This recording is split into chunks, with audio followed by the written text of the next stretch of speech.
Македонија е земја со најниски даноци во светот, шеста во Европа според условите за водење бизнис. Стапката на невработеност е на историско најниско ниво, а според многу меѓународни финансиски институции и агенции, странските инвеститори имаат најдобри поволности да инвестираат во Македонија. Што ги привлекува странците во земјава? Анализираме со првиот човек на ТИРС, Виктор Мизо. Добро вечер и благодарам што дојдовте во телевизија Нова. Добро вечер и благодарам за поканата. Странските инвестиции во изминатите години, во изминатите десетина години, масовно доаѓаат во земјава, се отворија многу слободни економски зони, но во нив изградија фабрики многу меѓународни и светски гиганти и компании. Колку фабрики во моментов постојат во земјава?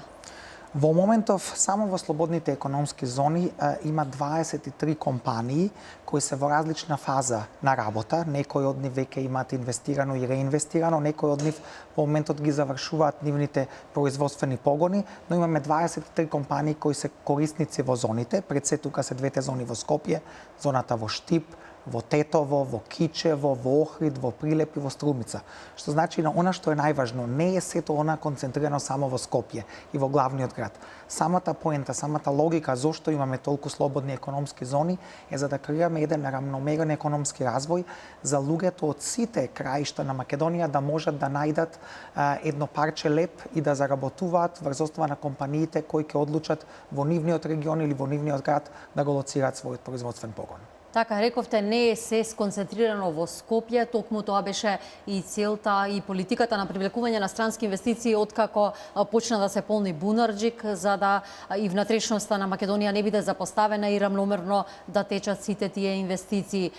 Парче леп заработуваат луѓето кои работат во фабриките на странските компании. Имате ли бројки колку вработени има во компаниите со кои раководат и менаџираат странци во економските зони? Само во економските зони во моментот имаме над 6100 луѓе кои се вработени. До крајот на оваа година таа бројка треба да достигне околу 7500, но само овие 23 компании кога ќе го оптимизираат своето производство треба да достигнат на бројка од над 16000 вработувања, што значи дека во следните 2 до 3 години треба да се стигне некаде до оваа бројка. Но ако се земат и оние другите компании кои одлучија да дојдат и да инвестираат надвор од зоните, Дрексел Мај во Кавадарци, Кромберт и Шуберт во Битола, Маркард во Велес, потоа имаме инвестиции во Македонски Брод, во Пробиштип и слично. Тогаш зборуваме за една бројка од над 16000 работни места кои се во моментов креирани само во Гринфилд и Браунфилд инвестиции во производствени дејности, што е навистина за земја како Македонија релативно голема бројка и самиот извештај од IBM кој беше директно прикажан во јавноста минатиот месец, покажа дека во 2015 година ние како држава сме број 1 земја по креирање на работни места по глава на жител. Бидејќи во многу случаи едно е да се прави компарација која земја колку инвестиции привлекла. Но Гринфилд и Браунфилд производствени дејности и креирање на такви работни места е најтешко од привлекување на секаков вид на инвестиции, бидејќи кај нас и процесот на приватизација е технички завршен. Нити имаме ние обала покрај море, каде што можеме да продаваме парцели за изградба на хотели или туристички сместувања, но истовремено и големината на нашиот локален пазар е релативно мала и заради тоа некои од соседните земји кои имаат многу поголема популација, неколку пати поголема од нас, се во можност да привлечат такви видови на компании, бидејќи тие најважно име колкав е локалниот пазар. Велите дека странците ја препознаваат Македонија и ако излегуваме на море, сепак со поволностите кои им ги нуди земјава, успева да биде магнет за гиганти, но и за реномирани странски компании. Многу дилеми и поделени ставови во јавноста, што е тоа што ги носи и привлекува странските компании во земјава. Која е тајната? Морам да кажам дека беше речиси пред 10 години, некаде крајот на септември, почетокот на октомври 2006 година, кога целиот оној концепт започна за што значи брендирање, промовирање на државата и начин на креирање на еден меѓународен имидж. Јас бев директно вклучен од тие почетоци каде што пред се моравме да креираме едно меѓународно брендирање за Македонија да стане позната дестинација. Не е важно дали е тоа за инвестиции, за водење бизнис, за туризам. Едноставно Македонија не беше позната како земја. Не зборувам само за Европа. Во Америка, јас подолго време живеев и студирав и работев таму, кога кажете I'm from Macedonia, прво ве гледат неколку секунди и прашуваат Месопотамија, бидејќи на вистина не сме земја која има некој или имаше некој препознатлив бренд. Но целиот оној процес на меѓународни реклами и брендирање, без разлика дали тоа беше CNN или Travel Channel или Eurosport, сите тие процеси со економски промотори, со роудшоуата, на некој начин каде што се промовира државата, можностите за инвестирање се многу важни, бидејќи денес ни е многу полесна работата отколку што ни беше тогаш, бидејќи денес постојат компании или консултантски фирми кои работат во име на овие компании кои директно не контактираат нас, а не сме ние тие што секогаш треба да чукнат на нивна врата и да се надеваме дека ќе е во точниот момент кога се тие во еден инвестициски циклус. Освен тоа, она што е многу важно е сите оние бизнис реформи за подобрување на бизнис климата. Меѓународното рангирање не е само рангот важен, туку реформите и процесот на долгорочно реформирање на бизнис можностите во Македонија и како се тие прецепирани однадвор. И на крај, она што е најважно е професионалниот начин на презентирање на државата и објаснување на компаниите, знаејќи ги длабински кои се нивните потреби. И покрај тоа во слободните економски зони креиравме локации каде што од инфраструктурна гледна точка се е однапред направено за таа компанија да може многу брзо и лесно, од кога ќе ја донесе одлуката во некој период од 12 до 18 месеци да е функционална. Бидејќи да сме реални, не само во Македонија, во сите земји од Централна и Источна Европа кои се конкуренти, ако треба да започнете со купување на земјиште, без разлика дали е државно или приватно, па потоа измена на планови, па носење на инфраструктура, па добивање на градежни дозволи. Сите тие работи и должината на тој процес кај нас се драстично смалени за да може компанијата во најкраток можен период да биде функционална. Скратени се сите тие процедури, како што рековте, а и Македонија стана препознатлива кај странците, изгради имидж, се рекламираше на CNN и на други светски канали, има и промотивни спотови за нашата земја. Претпоставувам Македонија вложи многу и напор и средства за да привлече, за да стане магнет за странските инвеститори, но од денешна временска дистанца тоа се покажа исплатливо. Колку е тешко да се преговара со една странска компанија и колку време е потребно за да донесе финалната одлука дека ќе инвестира во Македонија? Прво само да се осврнам на првиот дел. Да, вложени беа и пари, и средства, и напор, но пред се тоа според мене не е трошок, туку тоа е инвестиција, бидејќи инвестираме во брендот и имиджот на државата, бидејќи има многу глобални брендови кои континуирано, без разлика колку некој бренд е познат, маркетингот е нешто што мора континуирано да се негува, бидејќи е најважно каква е перцепцијата за вашиот производ. Од гледна точка на време траењето на преговори, навистина зависи во кој момент, на кој начин ние сме воспоставиле контакт со компаниите. Имавме случаи каде што од првиот состанок до потврдата за инвестиција поминале помалку од 6 месеци. Во случајот, мислам дека Kemet и Genterm се две компании каде што тој процес беше околу 4 или 5 месеци вкупно од првиот контакт до реализираната инвестиција, но има и компании во случајот на Key Safety Systems од првиот состанок кој беше есента 2007 додека тие одлучија да инвестират помина 8,5 години.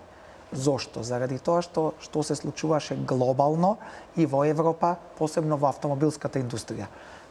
Но она што е најважно е да ние тој контакт, без разлика што може би за некоја првобитна инвестиција или првобитен проект ќе се одлучат да инвестираат на друго место, да го задржиме тој контакт, упорноста, давањето на дополнителни информации, споредба на Македонија со други потенцијални локации во Централна и Источна Европа, бидејќи на крај сметам дека таа напорна работа и таа истрајност вродува со плод и денес сигурно она што го кажуваме кои компании се веќе тука е многу поразлично дури ако се навратиме пред само 3 или 4 години. Со кои компании во моментов се преговара, имавте најавено странски инвестиции токму во летниот период, но може ли да очекуваме нови, какви се во моментов состојбите? Можам да кажам дека во моментов ние како Дирекција за технолошко-индустријски развојни зони, како дел од тимот за привлекување на странски инвестиции, преговараме со повеќе компании од различни сектори. Иако најголем дел од овие компании се од автомобилската индустрија, не значи дека се само од таа индустрија. Интересно е што помалку од 1/3 од овие компании, ако ја одлучат за Македонија, ќе го изберат Скопје. Значи, 2/3 од овие компании планираат да ја лоцираат својата инвестиција надвор од главниот град. Тука имаме компании од Северна Америка, имаме компании од Европа и имаме компании од Азија. Што значи дека не правиме никаква дискриминација од каде доаѓа капиталот, бидејќи некои од овие компании се глобални мултинационални компании, лидери во она што е производство во нивниот сектор, некои се помали компании, некои од тие компании се и добавувачи на веќе постоечки инвеститори и овие инвеститори ни помогнаа директно да стапиме во контакт со овие компании на кој начин може да се привлече, бидејќи таков вид на локализирање на тоа производство е релевантно. Значи, сега сме на едно друго ниво, бидејќи компаниите кои се веќе инвеститори во Македонија ни помагаат на кој начин ние да ги нападнеме, така речено, оние компании кои се нивни добавувачи, за да им понудиме и нив можност да го легализираат своето производство во Македонија, бидејќи и 50% од тоа производство е да е наменето за македонскиот пазар, за овие странски инвеститори, сепак другото ќе биде за извоз. Важна е препораката и добриот збор кога станува збор за инвестиции, за правење на бизнис планови. Споменавме дека главниот адут во изминативе 10 години, можам да речам и на оваа владеачка гарнитура, е токму привлекувањето на странски инвестиции. Какво е во моментов салдото со странски капитал? Она што е направено во последните години, но и оваа година гледаме дека во првите, мислам дека беше првите 7 месеци од годината, резултатите излегува дека вредноста на инвестициите е веќе го надминува вкупното салдо за минатата година. Но сепак сакам да се остврнам што значи таа вредност во инвестиции не е само колку милиони евра се вложени, туку во што се тие вложени. Ваков вид на производствени компании кои додаваат голема додадена вредност. Без разлика дали е тоа Джонсон Мети, дали е тоа Ван Хул, дали е тоа Кемет, Джонсон Контролс или Костал. Овие компании, освен што креираат работни места, пред се континуирано, без разлика на тоа што и ние тоа го бараме од нив, сакат да најдат локални добавувачи. Сакат да видат на кој начин може да бидат и поконкурентни ако направат едно вмрежување со локални компании и соработка со локални добавувачи, бидејќи тогаш ефектот на овие странски инвестиции се мултиплицира. Дополнително на тоа зборуваме на која е нивната контрибуција кон локалната економија. Овие компании во краток временски период станаа најголеми извозници, целосно го променија изгледот и структурата на нашиот извоз. Германија станавме една од ретките земји во светот каде што ние имаме трговски суфицит во Германија, бидејќи најголем дел од овие компании или извезуваат директно на германски производувачи на автомобили, или таму имат некој иницијален логистички центар каде што првиот влез во Европската унија Германија, па потоа се прави дистрибуција на нивните производи.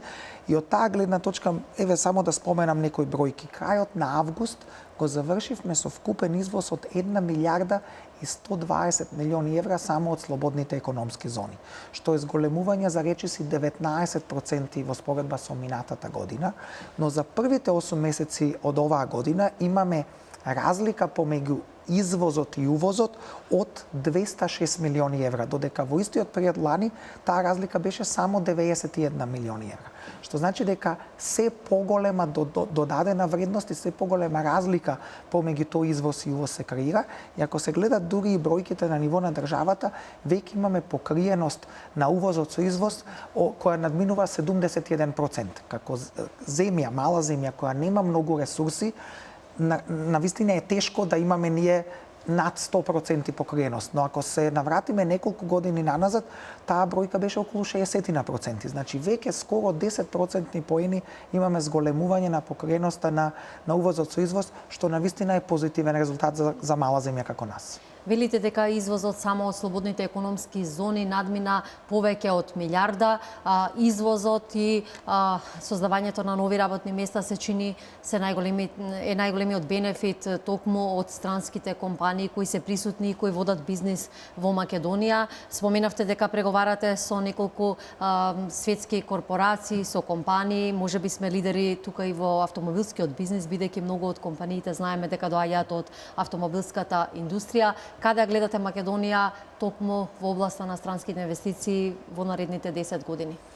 Она што според мене мислам дека треба да е многу важно во наредниот период е полека, но сигурно да се концентрираме на привлекување на компании кои ќе додадат дополнителна додадена вредност, не само трудоинтензивни компании, туку компании кои ќе донесат технологија и знаење и полека, но сигурно да напредуваме на тој принцип да не сме само концентрирани на производство, туку и на еден начин на истражување, на research and development, на технолошки центри, каде што некои од овие компании ќе донесат кај нас инженерски тимови кои освен производството на крајниот производ ќе бидат вклучени и во целиот процес на дизајн, на инженерски активности, на сето тоа што е потребно на тестирање на ваквите производи, но паралелно на тоа и на сервисни услуги, бидејќи се повеќе и повеќе, како што гледаме, дури и најголемите светски економии се помалку и помалку произведуваат, се повеќе и повеќе се концентрираат на сервисни услуги. Во нашиот случај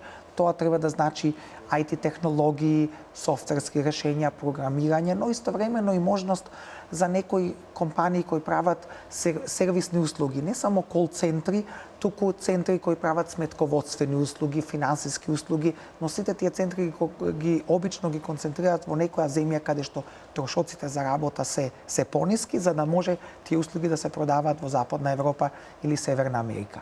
Но јас сметам дека имаме можност полека, но сигурно да ги користиме и позитивните искуства на една Чешка, на една Унгарија, бидејќи сепак ние сме во процесот едно 15, можеби и 20 години заднив од моментот кога сите тие ги започна овие активности и треба да видиме каде тие земји се стигнати денес и што ние треба да очекуваме во следните 5 или 10 години. Да го користиме нивното искуство и да направиме една можност да и Македонија биде на тоа каде што се тие денес, да бидеме ние за 5 до 10 години.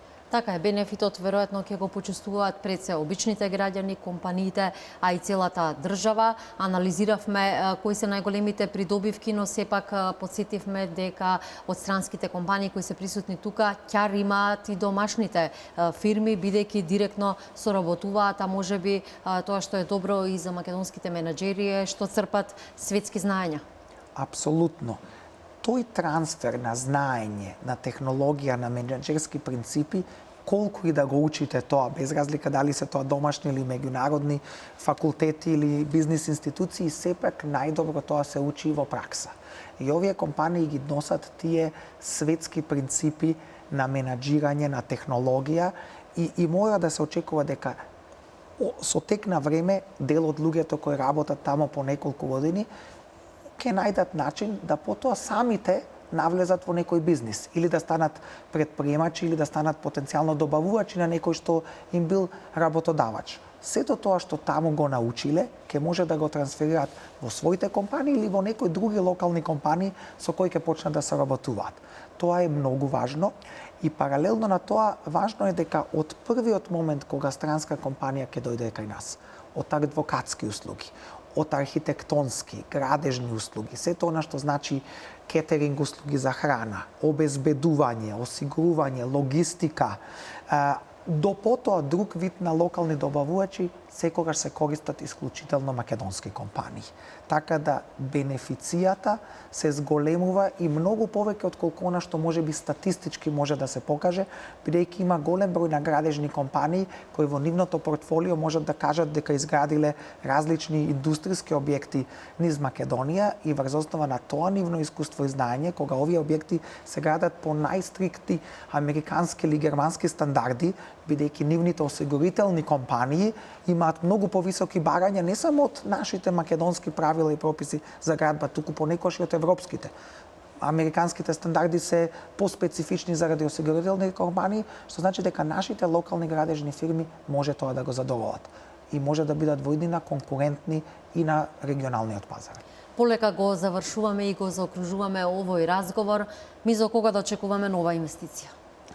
Па јас се надевам дека во следните неколку месеци ќе имаме позитивни резултати од неколку од овие компании со кои разговараме и преговараме и сум оптимист дека пред крајот на годината ќе имаме официјално известување и потврда од страна на менаџерските тимови и бордовите на директори на овие компании, што значи дека тие инвестиции ќе треба да бидат функционални и реализирани или крајот на четвртиот квартал 2017 или почетокот на првиот квартал 2018 година, но вработувањата треба да започнат во овие нови компании втората половина на идната година, бидејќи секогаш процесот на обука трае 3 до 6 месеци. Значи не подолго од 9 месеци од денеска ќе се почувствуваат позитивните резултати за вработување на овие компании кои пред крајот на годината ќе дадат зелено светло за Македонија. Ви благодарам за разговорот, за бројките и информациите кои ги споделивте со гледачите на телевизија Нова во ова празнично отворено студио посветено на економијата и бизнисот. Благодарам и на вас и среќен празник и среќни 25 години независност на гледачите на телевизија Нова.